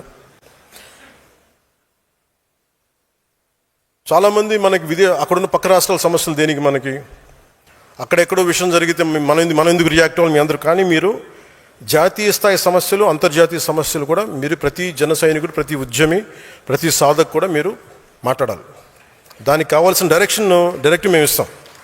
అది ఎందుకని చెప్తున్నానంటే, మీరు ఇవన్నీ అర్థం చేసుకున్నప్పుడు పైన ఆలోచించి మీరు ముందుకెళ్తే ఏం జరుగుతుందని. ఉదాహరణకి బంగ్లాదేశ్ ఉంది. ఈరోజు బంగ్లాదేశ్ ఎట్లా ఉంటుంది, భారతదేశం ఇలా ఉన్నప్పుడు ఈ చికెన్ నెక్ అని ఉంటుంది. సడన్గా ఒక చోట భారతదేశంలో ఉండి ఇటువైపు భారతదేశం ఉంటుంది, ఇటువైపు భారతదేశం ఉంటుంది. ఇక్కడ మళ్ళీ చికెన్ నెక్ చిన్న పార్ట్ ఉంటుంది, ఆ మధ్యలోదంతా బంగ్లాదేశ్. అది ఎలా జరిగింది అని అనడానికి మీరు అర్థం చేసుకోవాలి, హిస్టరీ అర్థం చేసుకోవాలి మీరు. ఇది జోగేంద్రనాథ్ మండల్ గారు first law minister of Pakistan. ఆయనకి భారతదేశం మీద పడలా, వ్యక్తితో పడలా. అందుకని ఆయన నేను పాకిస్తాన్తో కలిసి వెళ్ళిపోతానని చెప్పి ఆల్ హిందూ డామినేటెడ్ డిస్ట్రిక్ట్స్, మత ప్రాతిపాదికన దేశం విడిపోయినప్పుడు 90% ఉన్న హిందూ పాపులేషన్ జిల్లాలని బంగ్లాదేశ్లో కలిపేశారు. ఆయన నమ్మారు. ఆయనకి వెళ్ళి చూస్తే కొద్దిగా ఒక 2 నెలల తర్వాత సొంత ఊర్లో ఆయన మనుషులను చంపేశారు మత కలహాల వల్ల. ఆయన కుటుంబం చిన్న భిన్నం అయిపోయింది. ఆయన కజిన్స్ చచ్చిపోయారు. ఆయన కాందీసుకుడిగా వచ్చి చచ్చిపోయాడు కలకత్తాలో. అంటే ఒక నాయకుడు వ్యక్తి మీద కోపంతోటో లేదంటే ఈ దేశం ధర్మం మీద కోపంతో అటు వెళ్ళిపోతే ఏం జరుగుతుందో మనం చూసాం. అందుకని మీరు ప్రతి సంఘటన వెనుక నేను మాట్లాడుతున్నప్పుడు దానికి చాలా హిస్టరీ చదివి ఉంటాను, నేను అర్థం చేసుకుని ఉంటాను, మేధావులతో మాట్లాడుతుంటాను. అందులో నేను ఒక మాట చెప్పినప్పుడు ఇది ఉట్టినే చెప్పడు అన్నది మీరు కావాలి. మీకు ఏదైనా డౌట్స్ ఉంటే నేను మాట్లాడుతాను, వాటి గురించి మీకు తెలియజేస్తాను. అందుకని ప్రాంతీయ పార్టీ అనేది ఒక జాతీయవాదాన్ని విస్మరించకూడదు. కేవలం ప్రాంతీయతతో కూడిన బెనిఫిట్సే చూసి మీరు జాతీయవాదాన్ని వదిలేసి ఇలాంటి సమస్యలే వస్తాయి. అందుకని ప్రాంతీయతని గౌరవించే జాతీయవాదం, ఎనీ యాంటీ ఇండియన్ రెటారిక్, భారతదేశాన్ని విచ్ఛిన్నం చేసే ఎలాంటి రెటారిక్ అయినా సరే మీరు ఖండించాలి. మీకు మోదీ గారి మీద కోపం ఉంటే ఆయన తిట్టండి, బీజేపీ మీద కోపం ఉంటే ఆయన తిట్టండి, జనసేన మీద తిట్టుంటే కోపం ఉంటే తిట్టండి. కానీ దీంట్లో దేశాన్ని బలహీనపరిచే ఒక్కళ్ళు మాట్లాడినా మీరు ఖండించాలి. ముక్త కంఠంతో ఎదురు దాడి చేయాల్సిందే. There is no escape to it. ఎందుకంటే భారతదేశపు సమగ్రతని భంగం కలిగించే ఒక్కళ్ళు మాట్లాడినా, ఒక గొంతు మాట్లాడినా 1,00,000 గొంతులు లేవాలి పైకి, 1,00,000 గొంతులు. ఎక్కడో ఇరాన్లో యుద్ధం జరిగితే, ఇరాన్లో ఒక నాయకుడు చనిపోతే, ఇక్కడ మచిలీపట్నంలో, గుంటూరులో, హైదరాబాద్లో ప్రదర్శనలు జరుగుతాయి. మరి అలాంటిది అమెరికా ఇజ్రాయెల్ ఘర్షణలో వస్తే వామపక్ష పార్టీలు మాట్లాడతాయి. సౌత్ అమెరికాలో ఒక లాటిన్ కంట్రీ నుంచి ఒక నాయకుడిని తీసుకెళ్ళిపోతే ఇక్కడ వామపక్ష పార్టీలకి బాధ వస్తుంది. వాళ్ళందరికీ ఇంత బాధ కలిగినప్పుడు మన దేశం గురించి మనకి గొంతెత్తకపోవడం తప్పు వద్దు మనం. అందుకే బెంగాల్లో ఎందుకు చెప్తున్నాడు, బెంగాల్లో హిందువులపైన దాడులు జరిగిన మనకు సంబంధం ఏంటని మీరు అనుకోకండి. అలాగే అసంబద్ధంగా కానీ తప్పు ప్రకారం కానీ ఒక ముస్లింలపైన దాడి జరిగిన, క్రిస్టియన్లపైన దాడి జరిగిన అంతే సమానంగా స్పందిద్దాం. నేను ఎప్పుడు కూడా హిందువుల మీద దాడి జరిగితే మాట్లాడిన అలా చెప్పట్లా. బేసిక్ మనకి ప్రిన్సిపల్స్ మీద మీరు మన డైల్యూట్ కాకండి. ఇవన్నీ హిస్టారికల్ బ్లండర్స్ వల్ల జరుగుతాయి ఇలాంటివి. కవి సమ్రాట్ విశ్వనాథ సత్యనారాయణ గారు చెప్పినట్టుగా అన్ని అనర్థాలకి మూలం మానవ ప్రవృత్తి హేతువు కానీ, అతని కులం కానీ, మతం కానీ, ప్రాంతం కానీ కాదు, వ్యక్తి నైజమే ముఖ్యం. అందుకే ఏ మతం, ఏ ధర్మం అనే దానికంటే కూడా జాతీయ సమగ్రతకి, సంస్కృతికి ఇబ్బంది కలుగుతుందా లేదా అన్నది మటుకు ఆలోచించారు. ప్రాంతీయ సరిహద్దులు చిన్నవి, ఆంధ్ర అనే సరిహద్దున్న వరకు మీరు పరిమితం కాకండి. అమరావతి రైతులు కూడా చెప్పాను, మీరు జై అమరావతి అనకండి, జై ఆంధ్ర అనండి. ఎందుకంటే మీరు జై అమరావతి అనే కొద్దీ మీ కష్టం మీ 30 ఎకరాలకు వెళ్ళిపోతుంది, 33,000 ఎకరాలకు వెళ్ళిపోతుంది. మీరు జై ఆంధ్ర అన్నప్పుడు 5 కోట్ల మంది ప్రజలకు వెళ్తుంది, మీ బాధ తెలుస్తుంది. మీరు జై అమరావతి అన్నప్పుడు నాకు మనసులో కలుగుకుంటుంది, వీళ్ళు ఇంత పెట్టేసుకున్నాను. తర్వాత మాట్లాడటం వాళ్ళు జై ఆంధ్ర అని ప్రారంభించడం సంతోషం. ఎందుకంటే మన తెలంగాణను చూసి నేర్చుకోవాలి. సభ మాట్లాడు జై తెలంగాణతో మొదలు పెడతారు. అలాగే తెలంగాణకి తమిళ ప్రైడ్ ఉంది, తెలంగాణకి జై తెలంగాణ అని ఒక నినాదం ఉంది. అలాంటి గర్వం కాదు, కానీ అలాంటి కనెక్టెడ్నెస్ ఆంధ్ర వాళ్ళకి లేదు. ఆంధ్రాకి ఏముంది అంటే కులం ఉందా, ఏముందో తెలియదు. నాకు ఈరోజు కన్ఫ్యూషన్, నాకు ఆంధ్రాకి సంబంధించి ఏమో చూడాలి. సో అంటే 11 సీట్లకి పరిమితమైన వాళ్ళు కూడా మన మీద సెటైర్లు వేస్తారా? నేను ఎక్కువ మాట్లాడిన వాళ్ళ గురించి కాదు, వాళ్ళు ఒకేసారి చేరంటే కొంచెం చిరాగా వస్తుంది కదా మనకు కూడా, చాలా ఆపండి ఆయన. అలాగే పర్యావరణాన్ని పరిరక్షించే అభివృద్ధి ప్రస్థానం, ఈ అంశాన్ని ప్రాథమిక సిద్ధాంతాలకు ఎందుకు పెట్టామంటే మనిషి నాగరికత ఏర్పడినప్పటి నుంచి అభివృద్ధితో పాటు కొంత విధ్వంసం తప్పదు. ఒక ఇల్లు కట్టుకోవాలంటే భూమి తవ్వాలి, కొన్ని క్రిములు చచ్చిపోతాయి, అందుకే భూమి పూజ చేస్తాం క్షమించమని భగవంతుని. అందుకే జనసేన తీసుకునేది green activism, not militant green activism. It has to be regulated. మన అవసరాలు తీర్చుకోవాలి, కానీ అవసరాలు ప్రకృతిని పూర్తిగా నాశనం చేసే విధంగా ఉండకూడదు. మనం తిండి గింజలు పండించాలి, ఇల్లు కట్టుకోవాలంటే కొంత భూమి తవ్వాల్సిందే. సంస్కృతిలో భూమి పూజ చేస్తాం, శాంతి పూజ చేస్తాం. ఒక తలుపు, ఒక ఫర్నిచర్ చేయాలి, కుర్చీలు కావాలంటే ఒక చెట్టు నేను నరకాల్సి రావచ్చు. మనం కూర్చుని హాల్ నిర్మించాలంటే కొంత ప్రకృతి విధ్వంసం తప్పదు. మనం వాడుతున్న ప్లాస్టిక్, నీళ్లు తాగే బాటిల్స్, ఇవన్నీ కూడా కొంత ప్రకృతి వనరుల దోపిడీ ద్వారానే వస్తాయి. సో ఏం చేయాలి వీటన్నిటికంటే, how do we regulate the exploitation of our own forest and resources and nature అన్న ఆలోచన విధానం మనకు రావాలి. కొంచెం బాధ్యతగా ఉండాలి. ఒక చెట్టు నడితే కనీసం మనం 100 చెట్లు నాటగలగాలి. మనం చాలా విషయాలు తిరిగి తెచ్చుకోగలం, కానీ తాగే నీళ్లు, స్వచ్ఛమైన గాలి ఒకసారి కలుషితమై తిరిగి తెచ్చుకోవడం చాలా చాలా కష్టం. And I want to be very conscious about nature. పర్యావరణ విషయంలో మనందరం చాలా జాగ్రత్తగా మనం చేయగలిగేది మనం ఖచ్చితంగా చేద్దాం. ఒకవైపు పుణ్యం వస్తున్న నదుల్లో స్నానం చేస్తాం, లేదంటే అదే నదుల్లో మరోవైపు మురుగు కాలువలు కలిపేస్తున్నాం. మన ద్వారా మన దగ్గర అవగాహన లోపించింది. ఆ పర్యావరణాన్ని పరిరక్షించిన బాధ్యత జనసేనలోని ప్రతి ఒక్కరికి రావాలి, తద్వారా సమాజానికి వెళ్ళాలి. అలాగే కొన్నిసార్లు యురేనియం లాంటిది అవసరం అవుద్ది, ఎంత జాగ్రత్తగా తీయాలి, ఎంత బాధ్యతగా వెళ్ళాలనేది కూడా భవిష్యత్తులో మనం చూసుకుంటూ ఉండాలి. వుడ్ బ్యాంక్స్ ఉండాలి. చిన్న నగరాల్లో ముఖ్యంగా పంచాయతీల్లో మనం చేయాల్సిన పని ఏంటంటే ప్రజలకి ప్రకృతి అనుబంధం పెంచాలి. ప్రతి చోట కొంత ఓపెన్ స్పేస్ ఉండాలి, వుడ్ బ్యాంక్స్ ఉండాలి, ప్రజలకి ఆహ్లాదాన్ని కలిగించే పార్క్స్, మినీ ఫారెస్ట్లు ఉండాలి. నగరాల్లో జీవించే మనుషులు 4 గోడల మధ్య మాత్రమే కాకుండా ప్రకృతిలోకి వెళ్ళే సేద తీరే అవకాశం కూడా ఉండాలి. అందుకే ప్రకృతి సమతుల్యతను కాపాడే విధానాలని జనసేన ద్వారా తీసుకొస్తాం. అందుకనే పర్యావరణాన్ని పరిరక్షించే అభివృద్ధి ప్రస్థానం అనేది చాలా కీలకం మనకి. సో అవినీతి పైన రాజీ లేని పోరాటం చివరిది. మన దేశంలో అవినీతిని పూర్తిగా అంతం చేయడం అనేది ఇప్పటికీ సాధ్యం కాదు. ఇందాక సోదరి కర్ణాటక నుంచి వచ్చి మాట్లాడుతుంటే అవినీతి పైన రాజీ లేని పోరాటం చేయగలం, అంతేగా నిర్మూలిస్తాం సంపూర్తిగా అంటే ఎందుకు? మనం పోరాటమే చేయగలం, ఒక నియంత్రించడానికి పని చేయగలం తప్ప పూర్తిగా తీసేయడం కుదరదు. అంటే ఇది problem is issue in the human being. అంటే ప్రజలు ప్రభుత్వ కార్యాలయాలకు వెళ్తే లంచం లేకుండా పని జరగాలి. ఒక యువకుడు ఉద్యోగం కోసం డబ్బులు పెట్టాల్సిన పరిస్థితి ఉండకూడదు. ఒక కాంట్రాక్టర్ నాణ్యమైన పని చేయాలంటే రాజకీయ నాయకులు కమిషన్ ఇవ్వాల్సిన పరిస్థితి ఉండకూడదు. నేను బాధ్యతలు స్వీకరించిన వెంటనే నా కార్యాలయంలో PRRD తీసుకున్న తర్వాత కార్యాలయంలో పనిచేసే సిబ్బందికి అవినీతిగా దూరంగా ఉండే చర్యలు తీసుకున్నాం. పంచాయతీరాజ్ శాఖలో గతంలో ప్రతి రేట్ కార్డు ఉండేది ప్రతి ఉద్యోగానికి. అసలు 10,000 మందికి ఒకేసారి ప్రమోషన్ ఇచ్చాం. దానికి పాపం గత ప్రభుత్వ పాలకులు చాలా బాధపడిపోయారు, చాలా డబ్బు పోయింది వాళ్ళకి. సో అలాగే ఉదాహరణకి అంటే ఎంత డీప్గా ఉంటుంది అంటే సివిల్ సప్లైస్ మినిస్టర్ మీకు ప్రజలకు కూడా తెలియజేయాలి ఇది ఈ సందర్భంగా. ఉదాహరణకి పేదల కడుపు నింపేందుకు ప్రభుత్వం PDS ద్వారా రేషన్ బియ్యం అందిస్తుంది. దానిని అక్రమంగా విదేశాలకు తరలించే పరిస్థితులు ఉన్నాయి. గౌరవ పౌర సరఫరాల శాఖ మంత్రి PSC చైర్మన్ నాదెండ్ల మనోహర్ గారి నేతృత్వంలో కాకినాడ పోర్టులో 1000 టన్నుల బియ్యాన్ని అక్రమాన్ని అడ్డుకున్నాం. ఎలా ఉంటుందంటే ఎవరు అంటే చెట్టు ముందా విత్తు ముందా అన్నట్టుగా ఎవరు తప్పు దీంట్లో అంటే స్మగ్లర్లదా, రైస్ స్మగ్లర్దా, మిల్లర్లదా అనుకుంటే మీకు తెలియజేస్తాను. పబ్లిక్ డిస్ట్రిబ్యూషన్ సిస్టంలో మినిమం సపోర్ట్ ప్రైస్, ఒక కనీస మద్దతు ధర 1 కేజీకి ప్రభుత్వం 24 రూపాయల పైసలకు ఇచ్చి కొంటుంది.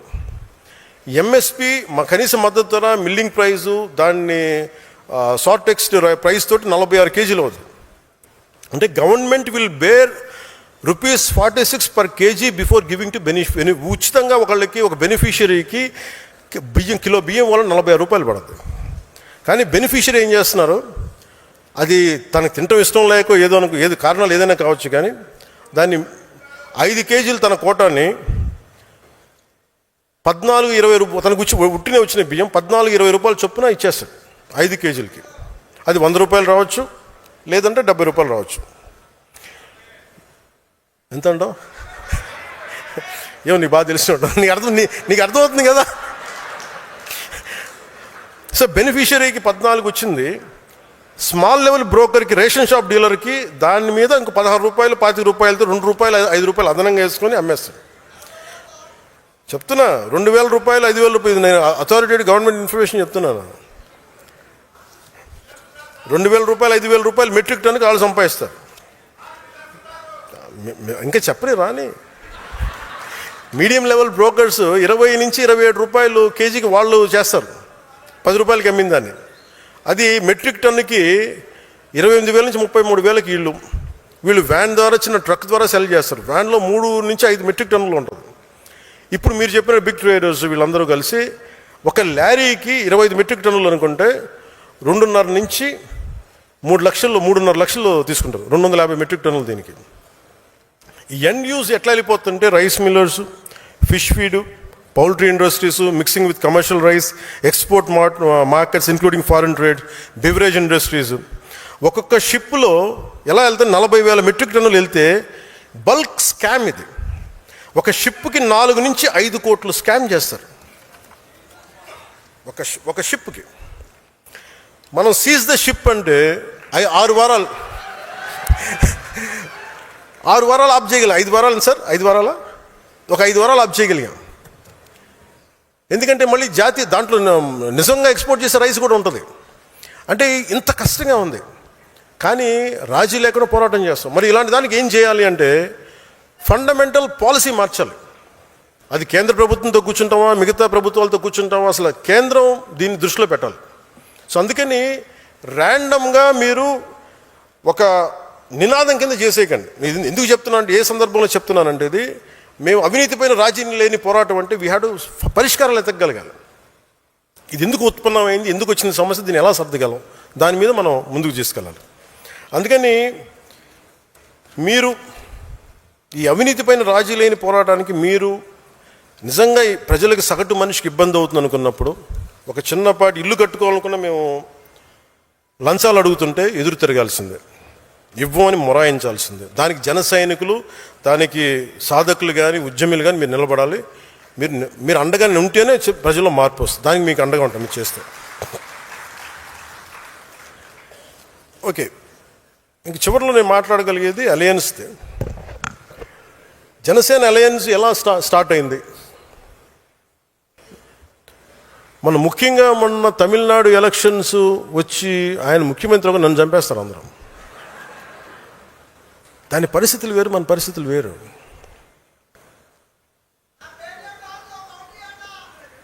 ఏంటంట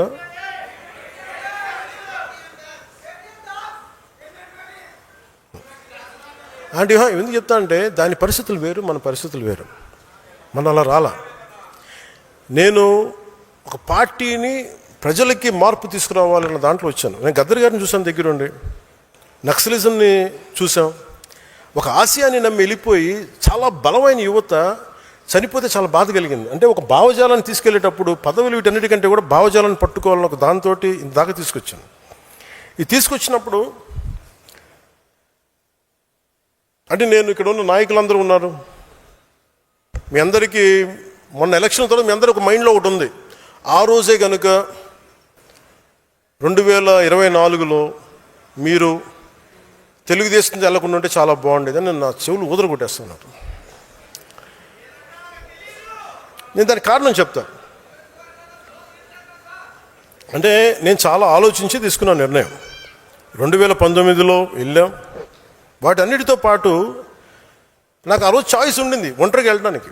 ఎందుకంటే దానికి ముందే మనం మచిలీపట్నం చేసాం, 10 లక్షల మంది వచ్చారు జనం. ఒక కష్టపడి పని ఆయనతో నాకు ఆయన కొన్ని అంశాల్లో నేను కొన్ని విభేదించి ఉండొచ్చు. కొన్ని అంశాలతోటి నేను కూర్చోబెట్టి మాట్లాడుతాను ఈ రోజుకి. అలాంటిది ఆయన జైల్లో పెట్టినప్పుడు అది ఒక కీలకమైన పరిస్థితి. అది ఎందుకంటే ఆంధ్రప్రదేశ్కి ఎప్పుడూ సమస్య. చెన్నై నుంచి విడిపోయాం, కర్నూలుకి వెళ్ళాం, కర్నూలు నుంచి హైదరాబాద్కి వెళ్ళాం, హైదరాబాద్కి వెళ్తే ఇక్కడ లేదు. పోనీ ఇక్కడైనా ఓకే తెలంగాణలో గొడవ ఉంది, ఆంధ్రప్రదేశ్ మనం తమిళనాడులో గొడవ ఉంది, పోనీ ఇక్కడైనా బాగుంటారా అంటే 3 రాజధానులు అంటారు. ఉన్న రాజధాని నచ్చదు. ఇప్పుడు ఎందుకులేని గెలియాలి 12 బోర్ గన్ను ఏదో ఉంటుంది.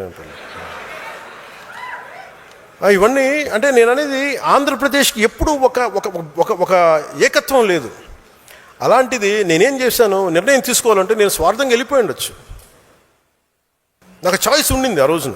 ఆయన కలిసినప్పుడు నేను జైలు నుంచి బయటకు చేంజ్ చెప్పి ఉండొచ్చు, ఆయన త్వరగా బయటని ఈ డ్రామా కూడా చేయగలను కదా, నాకు సత్తా ఉంది కదా. ఆ రోజు జైలు నుంచి బయట ఇది కూడా ఊహించుకోండి, ఆయన బయటికి రావాలని నేను కోరుకుంటున్నాను, వారికి మా మద్దతు ఉంటుందని చెప్పి నేను ఇండివిజువల్గా వెళ్ళిపోయి ఉండొచ్చు. కానీ నాకు మనసుకు అలా అనిపించలే. పాప ఆయన జైల్లో చూసాం, అరే ఇన్ని కష్టపడ్డాడు పాపం ఈయన కూర్చోబెట్టి నాకు ఏమనిపించింది, నాకు ఓన్లీ జైల్లో ఆయన కలిసి బయటికి వచ్చే దారే ఉంది. ఇది గోల్డెన్ అవర్. ఒక ఇది ఆంధ్రప్రదేశ్ ఇంటెన్సివ్ కేర్లో ఉంది. ఆ రోజు తీసుకునే నిర్ణయమే కీలకం. అప్పటికి మేము ఈ కరోనా వల్ల దీనివల్ల బీజేపీ మేము ఖచ్చితంగా ముందుకు తీసుకెళ్ళలేకపోతున్నాం. ఒక రోడ్ మ్యాప్ లేదు, ముందు నుంచి అడుగుతా ఉన్నాం, రోడ్ మ్యాప్ లేదు. నాకేమనిపించింది, ఇంకొకసారి కనుక వైసీపీ ప్రభుత్వం వస్తే ఈసారి ఎవరిని బతికినివ్వరు, ఇంట్లో ఆడపిల్లలను లాగేస్తారు వీళ్ళు. నేను అప్పటికి చూశాను పరిస్థితులు. మాజీ ముఖ్యమంత్రి భార్యనే వీళ్ళు ఇలా తిడుతున్నప్పుడు, సతీమణి ఇలా తిడుతున్నప్పుడు, నా ఇంటి మీద ఇలా మాట్లాడుతున్నప్పుడు, పదవులు వీటన్నిటి గుర్తింపు వీటన్నిటికంటే కూడా రాష్ట్ర సుస్థిరత, 5 కోట్ల మంది ప్రజల సుస్థిరతకి నేను ఓటేశాను. ఆ నిర్ణయం తీసుకున్నప్పుడు చాలామంది తెలుగుదేశం నాయకులు దాన్ని, ఆయన జైల్లో ఉన్నప్పుడు కూడా నా దగ్గరికి వచ్చారు చాలామంది. అన్న మాకు మా నాయకుడికి చెప్పన్నా, ప్రధానమంత్రి గారు చెప్పన్నా, అందరం కృషి చేసాం, తెలుగుదేశం పార్టీ నాయకులు కృషి చేసాం, అందరం కృషి చేసాం, బయటకు వచ్చాం, కనీ విని ఎరుగని మెజారిటీలతో ప్రభుత్వం వచ్చింది. అలయన్స్లో ఇబ్బందులు లేవంటే కొన్ని ఉన్నాయి, కాదు అది మెజారిటీ పెద్ద సమస్యలు కాదు కానీ ఉన్నాయి, నేను అర్థం చేసుకోగలను. అదంతే కానీ అది మీరు నాకు తెలియదు అని మటుకు అనుకోకండి, నాకు తెలుసు.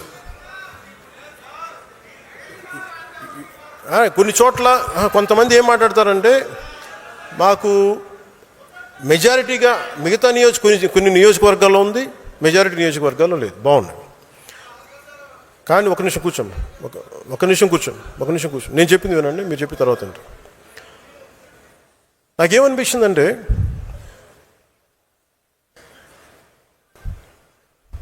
మెజారిటీ బాగానే ఉంది కానీ అక్కడక్కడ కొంచెం సమస్యలు ఉన్నాయి. ఆ సమస్యల్ని మేము ఒక కమిటీ చూసుకుంటుంది. ఆ కమిటీ కూడా నిర్ణయించుకోలేకపోతే ఎట్టి పరిస్థితుల్లో కూడా మీ ఆత్మగౌరవాన్ని తాకట్టు పెట్టే పని అయితే నేను చేయను. ఎందుకంటే నేను మాట ఇచ్చాను, ప్రజల తాలూకు సుస్థిరత నిలబెడతానని. కానీ మీరు ఇబ్బంది పడి, మీ ఆత్మగౌరవానికి మీరు ఇబ్బంది పడి, గౌరవం లేని చోట మీరు ఇబ్బంది పడకుండా చూసే బాధ్యత నాది. ఎందుకంటే ఎందుకు నేను చెప్పగలను అనుకున్నప్పుడు, నేను మద్దతు ఇచ్చినప్పుడు చాలా త్రికరణ శుద్ధిగా ఇచ్చేస్తాను. I expect the same. ఎందుకంటే నేను నమ్మినప్పుడు నేను అంత గుండె కవాటాలు తెరిచేస్తాను, నేను నిలబడతాను. మీరు కూడా అలాగే ఉంటారు. కానీ మీరు ఇబ్బంది పడుతున్నప్పుడు ఆ బాధ నాకు తెలియదు అనుకోకండి, తెలుసు. కానీ నేనేంటంటే దాన్ని ఎంత సరిదిద్దుతాం, నిలబడుతుంది.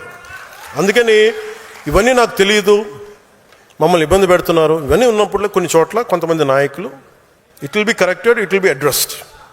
మీకు ఈ మాట ఇస్తున్నాను నేను.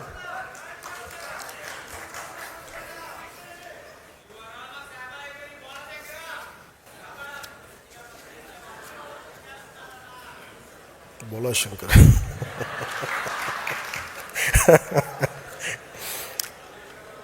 నేను బోలా శంకర్ని ఇచ్చేస్తే మీరు ఊరుకుంటారా? అలాగే ఇంకోటి మనం చేయాల్సింది అంటే, ఇవన్నీ మీకు ఎందుకు చెప్తున్నానంటే, మీకు రోడ్ హెడ్ ఏముంది, మున్సిపల్ ఎన్నికలు వస్తున్నాయి, లోకల్ బాడీస్ వస్తున్నాయి. ఉదాహరణకి లోకల్ బాడీస్లో మన ఆంధ్ర కాదు కానీ శ్రీమతి అడూరి విజయలక్ష్మి గారు కౌన్సిలర్గా నేరేడుచర్ల నల్గొండ జిల్లా గెలిచారు. అంటే మీరు చూడండి, ఒక్క కేసే కావచ్చు, సర్పంచ్లు కూడా గెలిచారు. నేను కేవలం మన సింబల్ పెట్టుకుని గెలిచారు ఆవిడ. అలాంటిది ఆంధ్రప్రదేశ్లో ఇంత బలం ఉన్నప్పుడు మీరు ఎంత బలంగా పోరాటాలు చేయాలి. మీరు వైసీపీ టైంలోనే మీరు రోడ్ల మీదకి వచ్చి నామినేషన్స్ వేయలేని పరిస్థితులు కూడా మీరు నామినేషన్ వేసి నిలబడ్డారు.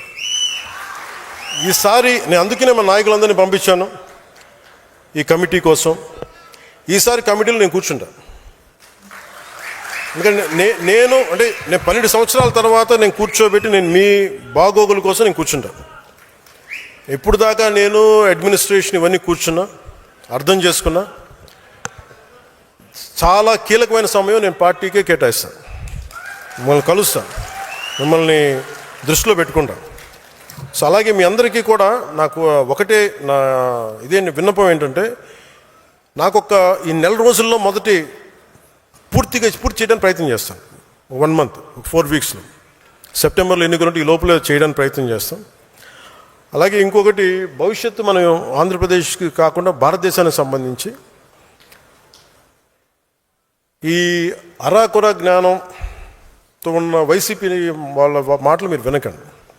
వాళ్ళకి ఏంటంటే, ఇరాన్లోనూ అమెరికా యుద్ధం చేస్తున్న మనకేంటండి అంటారు. అంటే వాళ్ళకి అవగాహన లేదు. అంటే వాళ్ళకి అన్నీ అలా ఉచితంగా వచ్చేస్తాయి అనుకుంటారు. పెట్రోల్ ధరలు పెరగక ఏమవుతాయి? పెట్రోల్ దొరకదు, గ్యాస్ దొరకదు. ఎక్కడి నుంచి మనం సంపాదిస్తున్నావా? లేదంటే వీళ్ళ ఇళ్ళ నుంచి వస్తున్నాయి గ్యాస్ బావులు. సో ఇవన్నీ ఏం అర్థం కాకుండా కూర్చోబెట్టి మోదీ గారిని తిట్టడం, మోడీ గారిని మీద మాట్లాడటం ఒక అయిపోయింది. అందుకని మీరు అర్థం చేసుకోవాల్సింది, ఇంటర్నేషనల్ పరిస్థితులు కూడా, పశ్చిమాసియాలో ఉన్న యుద్ధ పరిస్థితులు, తద్వారా మనకు వచ్చిన పెట్రోలియం ఉత్పత్తుల కొరత, వీటి మీద మీకు అవగాహన రావాలి. అభివృద్ధికి కావచ్చు, దేనికైనా కావచ్చు, క్రూడ్ ఆయిల్ చాలా కీలకం. ఒక ఫ్యాక్టరీ పనిచేయాలన్నా, వాహనం కదలాలన్నా, ఇంట్లో స్టవ్ వెలగాలన్నా ఇంధనం చాలా అవసరం. ఈ ఇరాన్, ఇరాక్, అమెరికా, ఇజ్రాయెల్ మధ్య నెలకొన్న యుద్ధ వాతావరణం, హర్మూజ్ జలసంధి వంటి కీలక మార్గాలు కేవలం 2 నెలలు మూసివేస్తే ప్రపంచం ఎలాంటి సంక్షోభాన్ని మనం చూస్తూ ఉన్నాం. ఇప్పటికి డీజిల్ ధరలు పెరిగిపోతూ ఉన్నాయి. అందుకే గౌరవ ప్రధానమంత్రి గారు దూరదృష్టితోటి సమర్థమైన విధానాల వల్ల ఇప్పటి వరకు భారత్ పెద్దగా ఇబ్బందులు ఎదుర్కోలేదు. కాకపోతే ఆయన నిన్న ఈ మధ్యన చెప్తున్నది ఏంటంటే, యుద్ధ పరిస్థితులు మరిన్ని రోజులు కొనసాగితే మనం కూడా ప్రభావితమయ్యే అవకాశం ముందు చూపుతారు. ఇంధన వినియోగాన్ని తగ్గించాలని దేశ ప్రజలకైనా సూచించారు. సో మనం కూడా, మీరు 10 సార్లు వెళ్ళాల్సింది తగ్గించుకోండి, కనీసం 2 సార్లు తగ్గించండి. కుదిరినప్పుడల్లా ఫ్రెండ్స్ మీటింగ్స్ ఉంటే మీరు ఫోన్స్ ద్వారా మీటింగ్ లేదని ఉంటే, అంటే సాధ్యమైనంత మేరకు ఇంధన పొదుపు చాలా చాలా అవసరం. అలాగే జనసేన పార్టీ తరఫున రాష్ట్ర ప్రజలందరికీ కూడా విజ్ఞప్తి చేస్తూ ఉన్నాను, దేశ ప్రయోజనాలను దృష్టిలో పెట్టుకొని కొంతకాలం పాటు పెట్రోల్ వినియోగాన్ని తగ్గించాలి. అనవసర ప్రయాణాలని వీలైనంత వరకు నివారించడానికి ప్రయత్నం చేయాలి. అలాగే విదేశ మారక ద్రవ్య నిల్వలను పరిరక్షించుకోవాల్సిన అవసరం కూడా ఉన్నదా. కొద్ది రోజుల పాటు బంగారం కొనుగోళ్లను కొంత వాయిదా వేసుకుంటే దేశ ఆర్థిక వ్యవస్థ మీద భారం తగ్గించే ప్రయత్నంలో మనం కూడా భాగస్వాములు అవ్వాలని మనస్ఫూర్తిగా కోరుకుంటా ఉన్నాం. అండ్ ఎందుకంటే మనం హైయెస్ట్ ఇంపోర్టర్స్ ప్రపంచంలో గోల్డ్. దాదాపు మనకు 600 బిలియన్లు ఉంటే మనకి దాంట్లో 2 వంతులు ఓన్లీ వీటికి వెళ్ళిపోద్ది, పెట్రోల్కి, డీజిల్కి. దాంట్లో మళ్ళీ ఒక 60 బిలియన్స్ ఎంతో మనం గోల్డ్కి చేస్తాం అనుకోండి. ఎగ్జాక్ట్ ఫిగర్ లేదు, గుర్తులేదు కానీ, బట్ దాదాపు అంత చేస్తాం. సో దీనివల్ల ఏమైపోతుందంటే, మనకి విదేశీ నిల్వలు లేకపోతే మటుకు మనం రూపాయికి విలువ తగ్గిపోయి ధరలు పెరిగిపోతాయి. అందుకని ప్రధానమంత్రి గారు చెప్పిన ఈ సూచనల్ని మన సాధ్యమైనంత మేరకు మీరందరూ కూడా ప్రజల దృష్టికి తీసుకెళ్ళి కొంత ఇంధనాన్ని కొంచెం పొదుపు చేసే విధంగా జీవన విధానం ఉండాలి మనస్ఫూర్తిగా మీరు కోరుకుంటూ, మీకోసం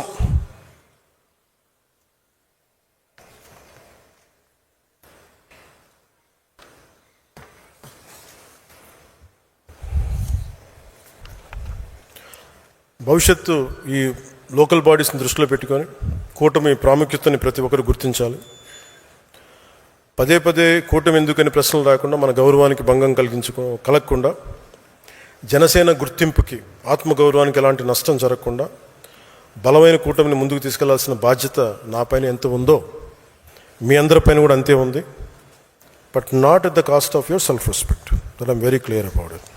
అందుకని మీ అందరికీ మనస్ఫూర్తిగా మరోమారు ధన్యవాదాలు తెలుపుకుంటూ, ఈ ప్రక్రియ రేపు నుంచే మొదలు పెడతాను. మొదటి 30 నియోజకవర్గాల పని రేపు పొద్దు నుంచే మొదలు పెడతాను. కమిటీలు అందరితో కూర్చొని మాట్లాడతాను. మీ అందరి అభిప్రాయాలు తీసుకుంటాను తెలియజేసుకుంటూ, మొన్న ఉద్యమి కార్యక్రమం ప్రారంభించినప్పుడు మనోహర్ గారు చెప్పిన భోజనాల గురించి మాట్లాడితే, నేను ఎవరన్నా సరే నాకు భోజనం ఇంటికి వస్తే నేను చాలా ఎక్కువ పెడతాను భోజనం. వాళ్ళు 5 తినాలంటే 10 పెడతాను, 10 తినాలంటే 25 పెడతాను. అలాంటిది మీకు కూడా నేను చెప్పాను, నేను లాస్ట్ టైం ఉద్యమ ప్రారంభం నమోదు కార్యక్రమంలో సరిగ్గా భోజనం పెట్టలేకపోయాను. చాలా కోపం వచ్చింది, చాలా బాధ కలిగింది నాకు. ఆ రోజున జరిగిన తప్పుకి నేను మనస్ఫూర్తిగా మీ అందరూ నన్ను క్షమించమని కోరుకుంటూ, ఎందుకంటే నాకు అంత బాధ ఉండిపోయింది, నన్ను నేను శిక్షించుకున్నాను ఆ రోజు నుంచి. అందుకని సాధారణంగా మీరందరూ భోజనాలు చేసి ఇంటికి క్షేమంగా వెళ్ళాల్సిన మనస్ఫూర్తిగా కోరుకుంటూ, నేను మీ భవిష్యత్ నాయకత్వాన్ని నా మీద భరోసా పెట్టి అందరం కలిసి పనిచేద్దామని నిర్ణయించుకుంటూ, ఒకసారి సభ ముగించేలోపు జాతీయ గీతాన్ని ఆలపించి ముందుకెళ్దాం.